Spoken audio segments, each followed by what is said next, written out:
Hana dulu saat kawan stigma-stigma beda. Ya, di pagi yang mendung ini kita harus tetap semangat ya. Di sini ada narasumber kece kita yang bakal ngisi, yaitu dari penggerak bahasa asing di usia dini. Mangga Bapak untuk Bapak memperkenalkan diri. Oke, baik. Assalamualaikum warahmatullahi wabarakatuh. Selamat pagi semuanya. Good morning everyone. Perkenalkan, saya Wawan Darmawan. Disebut penggerak juga enggak gitu ya. Iya. Sebenarnya begini. Intinya kalau mau dibilang mungkin semacam praktisi, atau karena saya lebih berbicara tentang pengalaman saya yang mayoritas adalah di pendidikan usia dini yang berbasis bahasa Inggris. Jadi sekali lagi saya Wawan Darmawan, basic saya adalah pendidikan bahasa Inggris.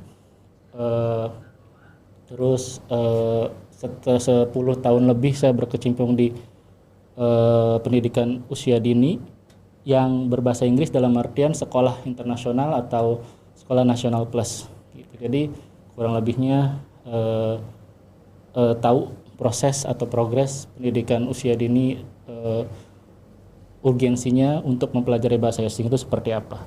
Ya. Jadi awal karir saya itu pertama setelah lulus itu saya langsung masuk ke sekolah internasional. Lulus dari mana Bapak? Lulus dari Stein. Stein? Alhamdulillah dekat ya. Iya, dekat dari sini. Iya, dari situ langsung sebenarnya sebelum lulus. Jadi ketika setelah sidang skripsi langsung diterima di salah satu, kalau sekarang sih bahasanya PAUD ya. Iya. Tapi ini Amerika punya, itu namanya Jimbori. Jimbori. Ya, Jimbori. Di sana adalah PAUD yang basicnya semuanya full English. Jadi anak 0 sampai 5 tahun yang berbahasa Inggris. Setelah itu saya di-upgrade oleh yayasan naik ke Kinderfield. Kalau Kinderfield itu SD-nya masih bahasa Inggris. Setelah itu saya jeda dulu ke sekolah SDIT. Kemudian setelah itu juga saya membuka kursus-kursus yang basicnya bahasa Inggris. Tapi ruang lingkupnya selalu ditempatkan di anak usia dini atau sampai kelas SD. Gitu. Oh begitu.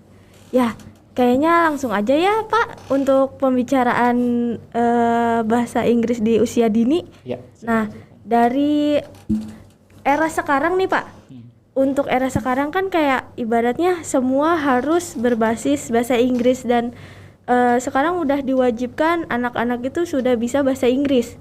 Nah, itu bagaimana Pak menurut Bapak?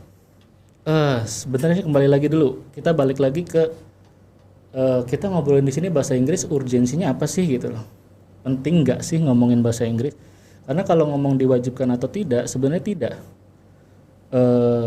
FYI, Indonesia itu pemerintahnya untuk sekolah umum atau sekolah negeri itu tidak diwajibkan bahasa Inggris, terutama SD ya. Jadi di SD kita sekarang sudah tidak ada bahasa Inggris sama sekali. Iya. Terutama untuk sekolah dasar negerinya gitu. Tapi kembali lagi, yuk kita lihat urgensinya itu apa sih.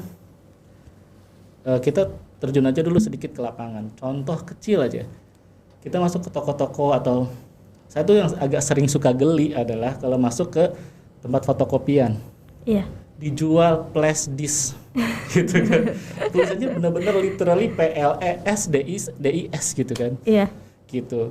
Atau micro SD gitu kan, dan lain-lainnya gitu loh. Yang seharusnya itu kan kalau mereka mengerti cara penulisan bahasa Inggrisnya seperti apa dan lain-lainnya, itu harusnya lebih bagus. Atau misalkan kadang-kadang saya juga kan suka main game online ya. Iya.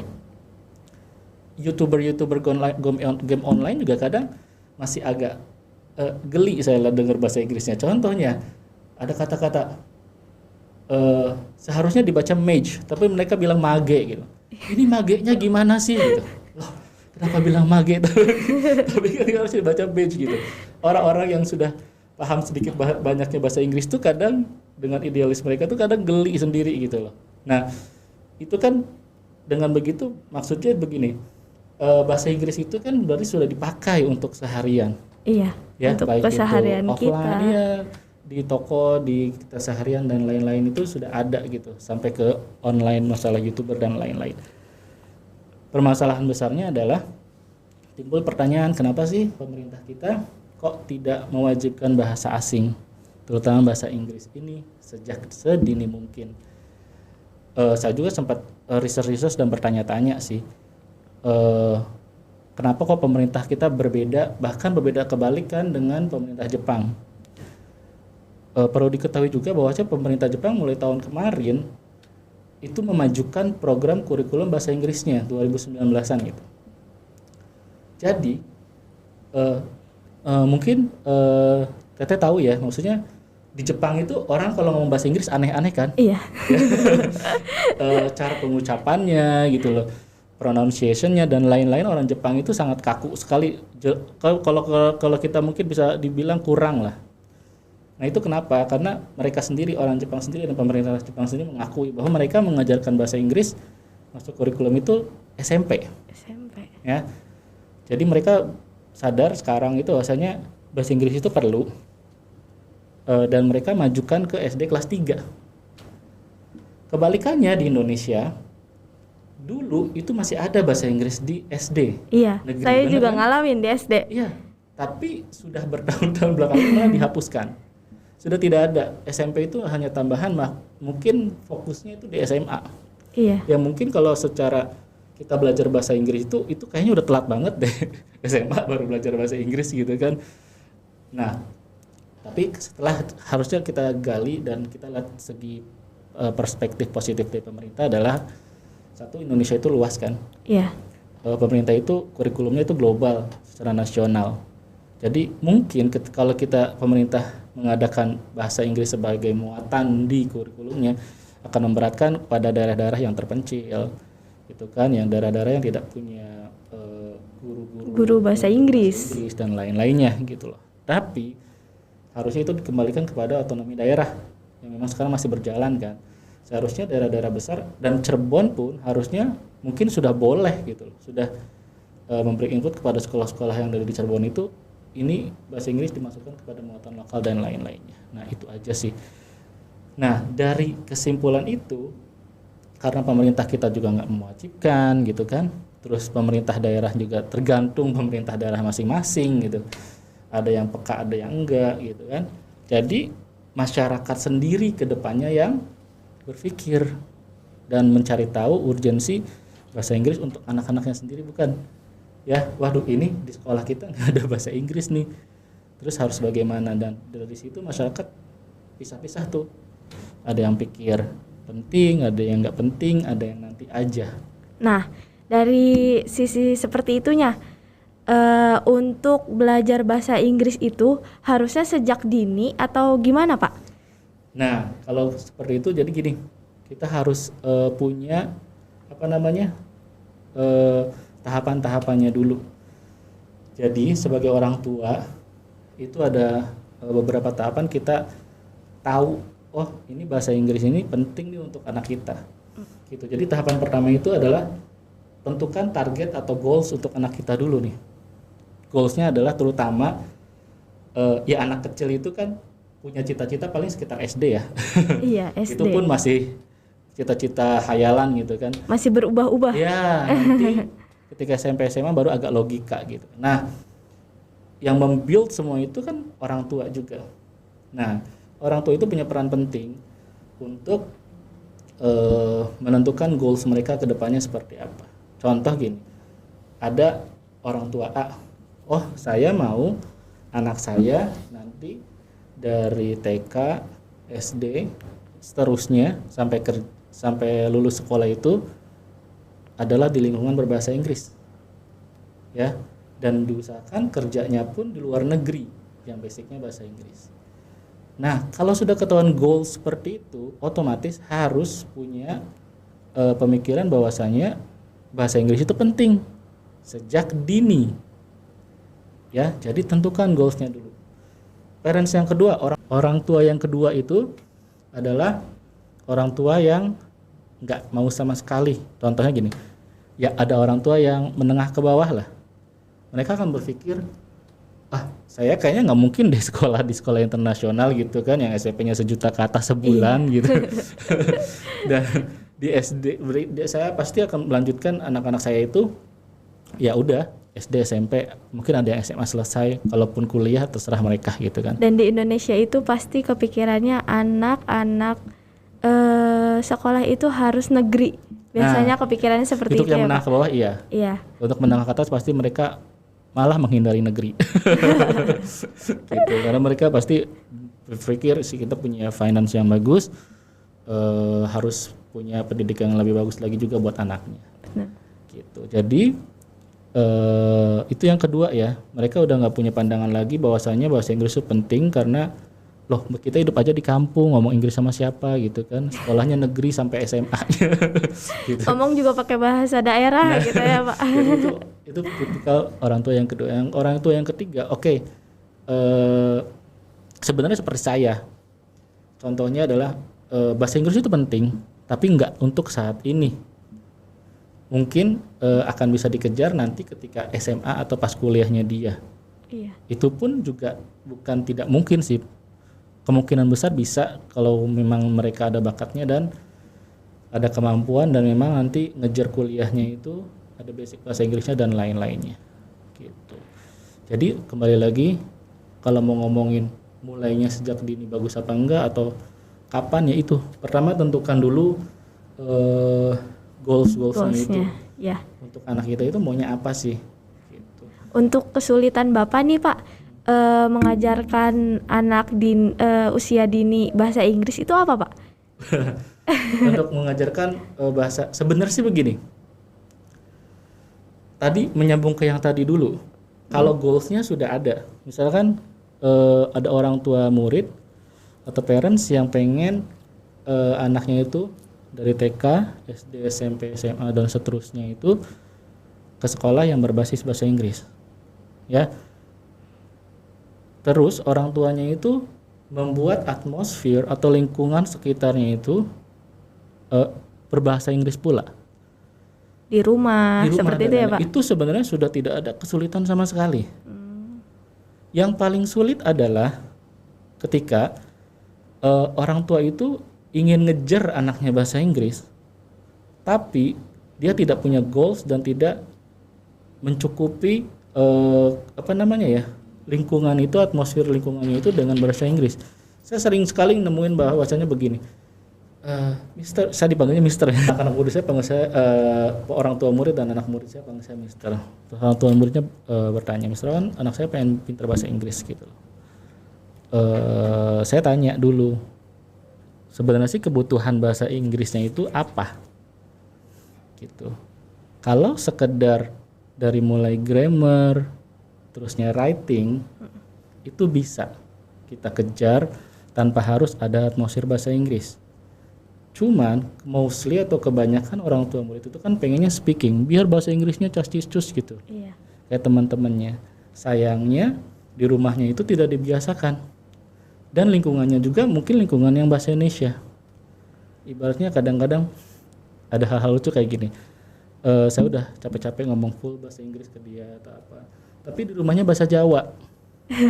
Ketika datang ke saya, Mister, itu pensilnya nepluk. Nah, gimana itu ceritanya? Nepluk. Maksudnya gini loh, ya. Saya juga suka kasih education ke orang tuanya nih, Mam. Kalau saya sih kadang kalau udah pengen maminya bener-bener concern pengen bahasa Inggris dan mau diajak kerjasama, karena bagaimanapun pendidikan itu kerjasama antara guru sama orang tua murid juga.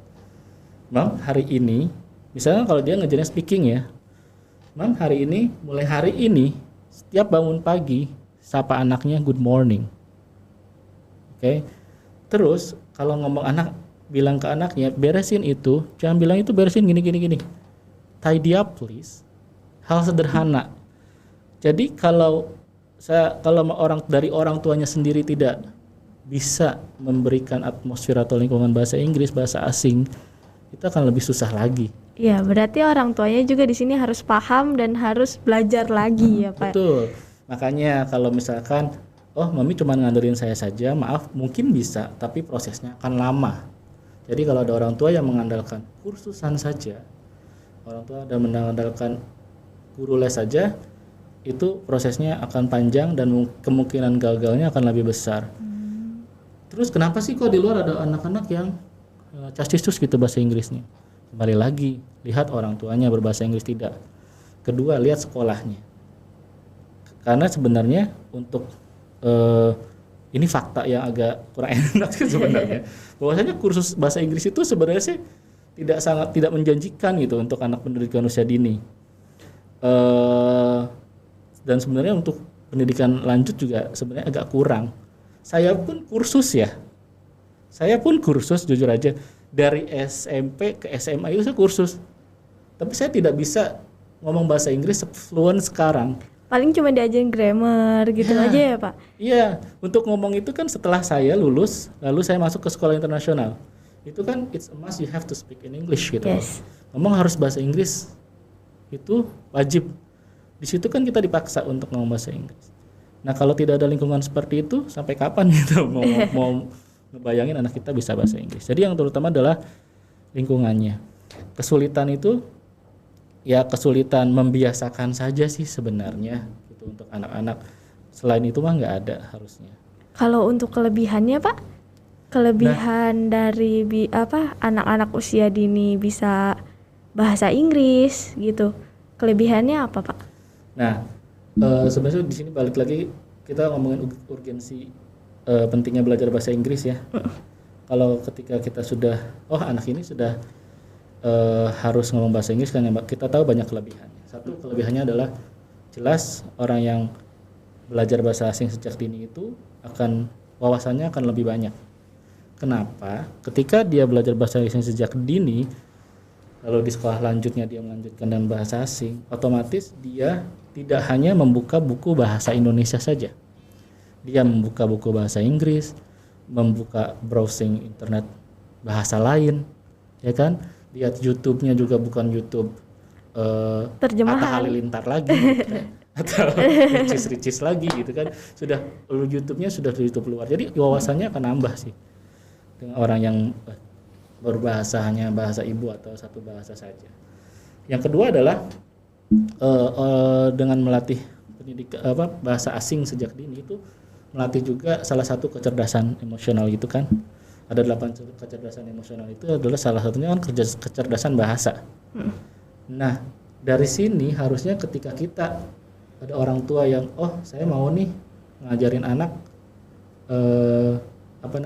bahasa asing sejak dini, yang difikirkan bukan adalah nanti anak saya akan pintar bahasa Inggris atau pintar bahasa asing lainnya, tapi yang difikirkan adalah saya jadi tahu anak saya ini berbakat atau tidak di bahasa gitu. Jadi ketika mencoba untuk mengajari anak bahasa Inggris sejak dini itu, kita tahu bakat anak atau kecerdasan anak di bahasa itu seperti apa. Jadi ketika sudah berjalan, ternyata ada hambatan, kita cari kecerdasan yang lainnya. Karena kan kembali lagi tidak ada anak yang bodoh.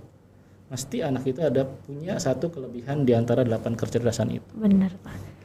Ya. Lanjut lagi adalah jika diajarkan sejak dini, itu akan menciptakan peluang yang lebih besar, terutama peluang kerja. Ya kan?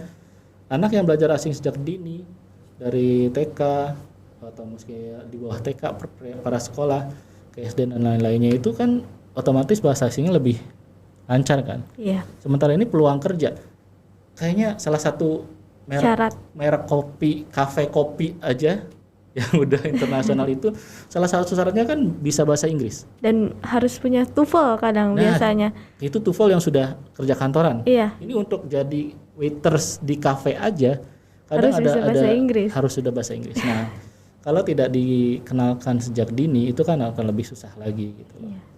Gitu. Terus yang terakhir itu bisa juga bahasa ini bisa memperluas network, ya kan?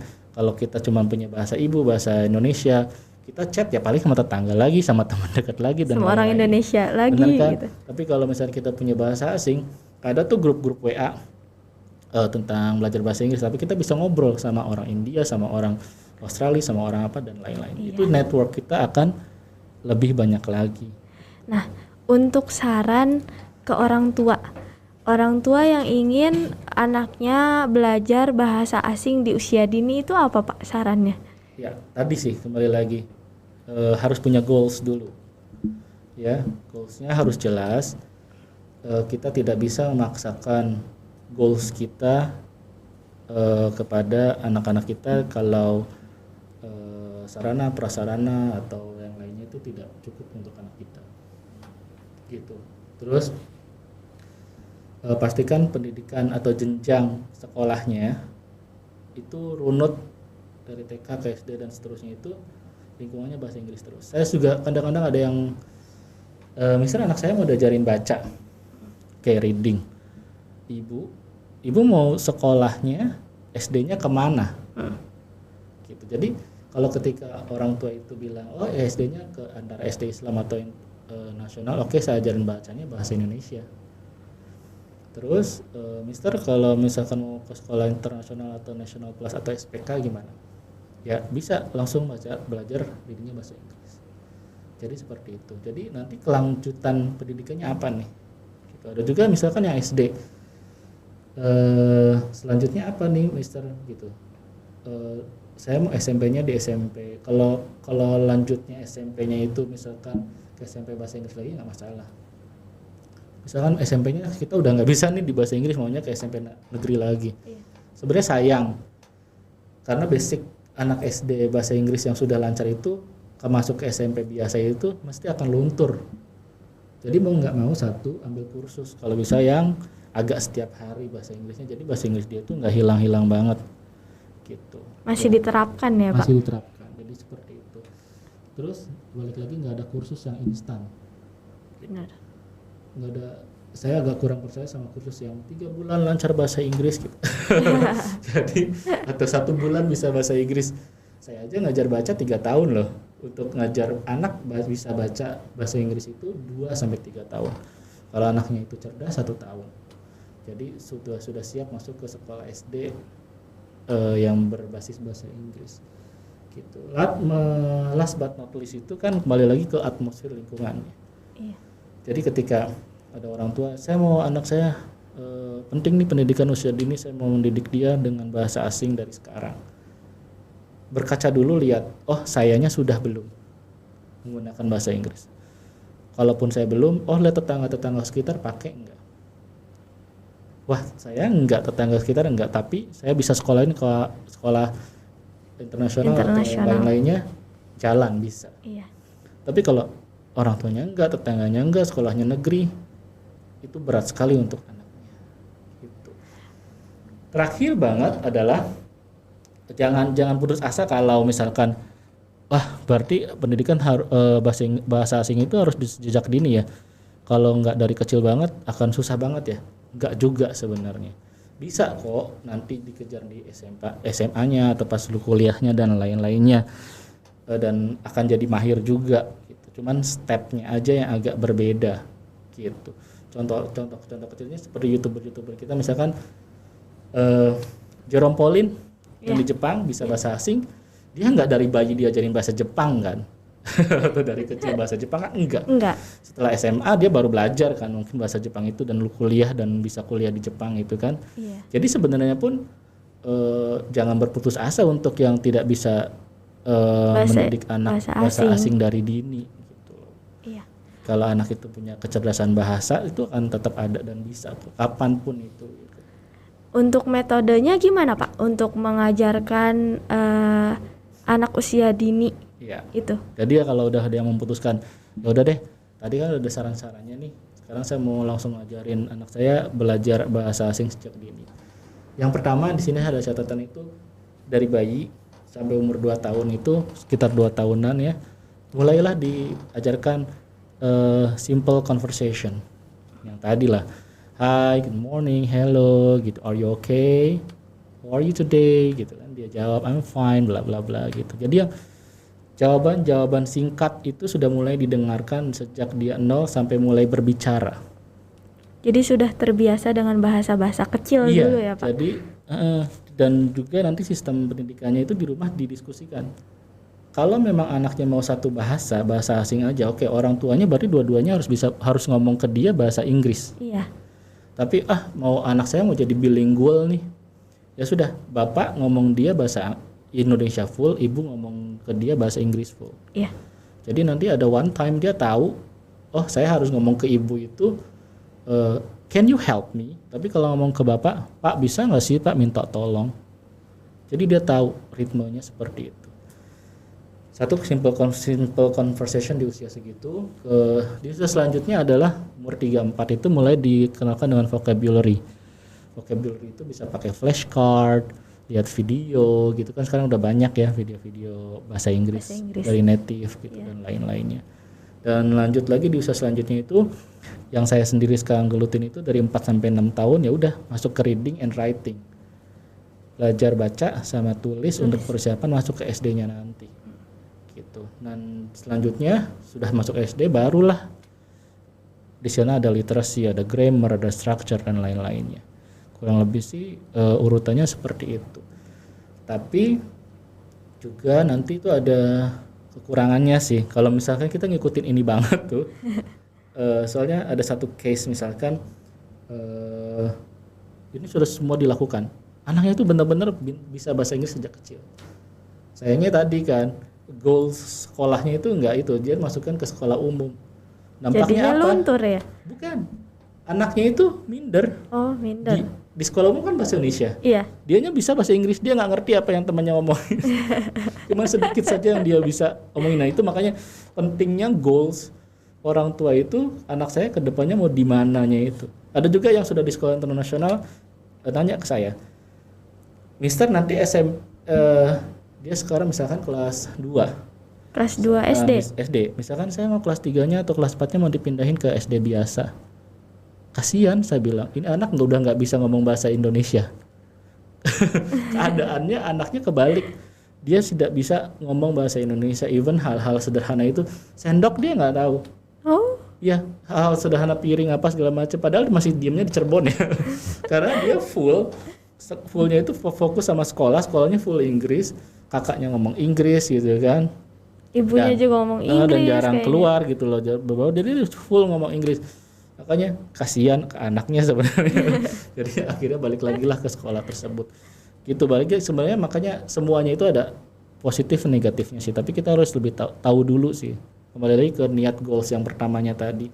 Dan goals itu tuh harus benar-benar kalau bisa sih konsisten gitu. Untuk pembelajarannya itu berapa lama Pak? Singkat sama atau gimana ya? Kayak jangka panjang kah? Atau emang bisa disingkat untuk pembelajarannya gitu? Pembelajaran yang tadi aja. Pembelajaran apa namanya? Untuk anak usia ini tadi aja tahapannya. Mulai dari belajar conversation dari lahir sampai bayinya, vocabulary, dan sebenarnya sih nggak ada yang instan sih. Sebenarnya sebalik lagi nggak ada yang instan.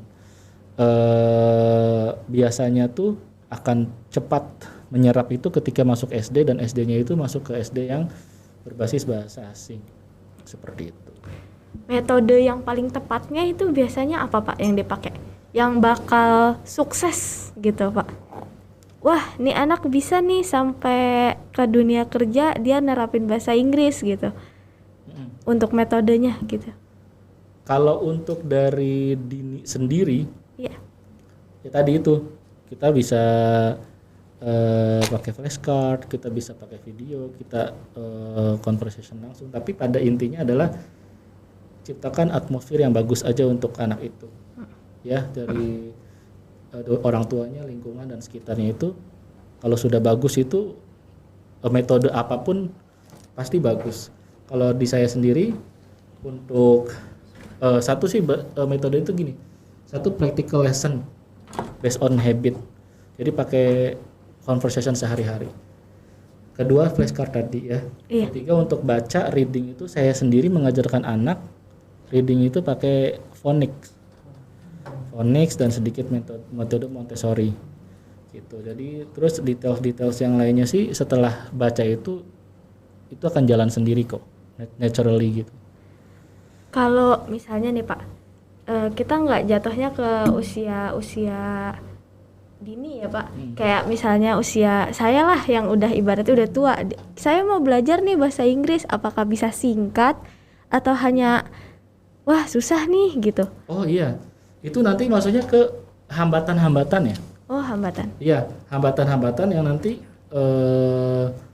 harus dipecahkan oleh si pelajar tersebut. Nah, ada 2 hambatan yang selama ini itu meneror ya orang-orang belajar bahasa asing. Iya. 2 hambatan itu adalah rasa takut dan rasa malu. Ya kan? Selama ini pasti 2 rasa itu yang selalu membayangi orang yang pengen belajar bahasa asing, terutama speakingnya lancar. Iya. Ya kan? Rasa takut itu munculnya dari mana sih? Dari diri sendiri sih sebenarnya. Ya, diri sendiri. Takut diapain? Takut diketawain sama teman-temannya. Ya kan? Nah, dan lain-lainnya. Kembali lagi, itu tuh harusnya adalah kembali ke step yang tadi, cari lingkungan atau atmosfer yang baik untuk belajar bahasa Inggris. Gitu. Kembali lagi kursus juga perlu. Di situ peran kursus gitu loh. Ketika kita di sekolah kita yang biasa pakai bahasa Indonesia, kita enggan pakai bahasa asing kan. Tapi ketika di tempat kursus, di situ kan kayaknya harusnya sudah nggak ada bully-bullyan, diketawain salah ngomongnya gitu kan. Dan lain-lainnya. Nah, gimana caranya kita ngilangin rasa takut itu dulu pertama, gitu ya. Dan di tempat seperti itu juga nanti rasa malu juga akan hilang sih. Sebenarnya kalau sudah rasa takutnya hilang, malu untuk salah dan lain-lainnya itu juga akan hilang. Jadi kembali lagi bahwasanya untuk belajar bahasa asing itu atmosfer atau lingkungan sekitar itu sangat berperan penting. Contoh kecil saya pernah dengar juga, kenapa orang Prancis contohnya. Orang Prancis itu juga kan agak susah ngomong bahasa Inggrisnya. Mayoritas orang Prancis itu ngomongnya bahasa Prancis. Karena ternyata lingkungan di sana itu ketika ngomong bahasa Inggris salah diketawain, diejek dan lain-lain. Salah satunya ya, salah satu faktornya saya pernah dengar seperti itu. Jadi hilangin 2 rasa itu. Nah, itu kan faktor ekstrinsik, faktor luar. Iya. Tapi ternyata wah ini di luarnya tetap masih ada bully nih, masih ada ejek-ejekan nih, masih bikin malu nih. Kembali lagi ke diri kita sih. Faktor intrinsik, motivasi kita untuk belajar kuat enggak? Motivasi kita untuk menguasai bahasa asing kuat enggak? Gitu. Kalau dua-duanya sudah oke, berarti kita tinggal. Oke, menarik banget ya Pak ngobrol-ngobrol sekarang. Mungkin acaranya dan pertanyaannya mungkin sudah selesai ya Pak. Untuk saya sendiri mungkin tertarik untuk belajar bahasa Inggris ya Pak. Apalagi usia yang udah nggak muda lagi ya, bisa dibilang gitu kan. Mungkin kita cukupi saja. Ada saran terakhir? Oh, boleh. Saran terakhir dari saya gini. Intinya Saran terakhir saya ke kamera. Ya. Intinya gini. Saran terakhir dari saya itu, orang tua itu sudah jadi perancang orang tua itu sudah jadi perancang untuk anak-anaknya sejak dini gitu. Kita mau arahkan apa anak kita itu dari kecil. Dan untuk mempelajari bahasa asing sejak dini itu boleh, tapi mempelajari bahasa asing ketika usia lanjut pun tidak salah gitu. Karena bagaimanapun kesuksesan itu bukan berdasarkan kita mampu menguasai bahasa asing itu atau tidak. Kembali lagi, kesuksesan itu berdasarkan 99% kerja keras dan 1% luck. 1% luck itu bisa doa dan takdir lagi gitu, balik lagi. Jadi untuk yang mau mempelajari bahasa asing sejak dini, silahkan dilanjutkan, dan untuk mempelajari bahasa asing nanti boleh-boleh saja. Demikian.